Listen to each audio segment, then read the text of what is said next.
Kaya last week sa fansign interview ni Maine Mendoza, also known as Yaya Dab, abay kilig pa match ang hati ni Alden Richards dahil may reaksyon siya sa mga revelasyon ni Maine. Ayon sa Dub Smash Queen, napagtanto niyang super gentleman si Alden. Ang sabi naman ng Maine ng bayan. Na-discover ko talaga tito mabait siya eh. Kung paano siya makipag-usap, yung questions na mga tinatanong niya sa akin, alam mo mabuti yung puso. Hey Alden, ano na napipil mo ng isigaw ni Yaya Dab ang...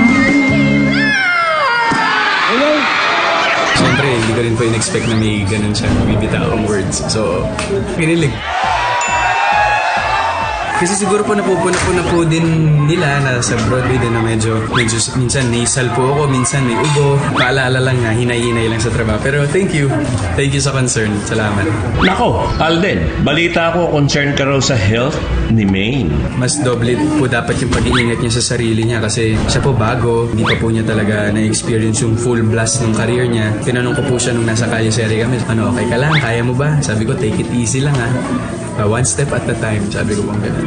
Wow! Concerned sila sa isa't isa. Pero alam niyo bang itong si Alden, todo kayot dahil pinaghahandaan at nagplano para sa kanyang future. Pag nag-isip po ako ng mga bagay, laging long term. Ito po yung mga kinikita ko po sa mga events, sa mga endorsements, sa mga shows ko pong ginagawa. Wow! Ang swerte naman na mapapangasawa ni Alden. May mga negosyo na siyang naiisip. Ang main objective ko po ngayon is magpatayo ng apartment at saka mabigyan po ng magandang buhay po yung family at mga mahal ko po sa buhay.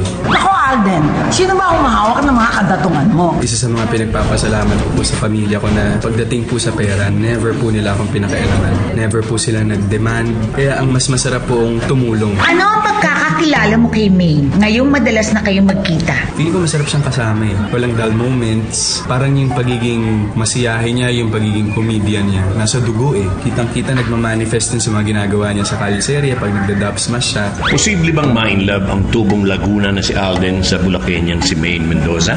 Oh, di ba? Posible. So meaning, malaki ang chance, no? Since before, lagi ko naman po sinasabi, I'm really not closing my doors to possibilities like that. Malay po natin in the future, no? Hoy, Alden, naniniwala ka pa sa destiny? Baka naman si Maine na nakatagda na sa'yo. Masarap ang inspirasyon. Lalo ka na, Alden! Huwag lang minamadali. Lahat ng bagay nasa tamang panahon. Naniniwala naman po ako na pag may binigay sa yung tao ang Diyos, kahit anong gawin mo, kung para sa'yo talaga yun, para sa'yo yun.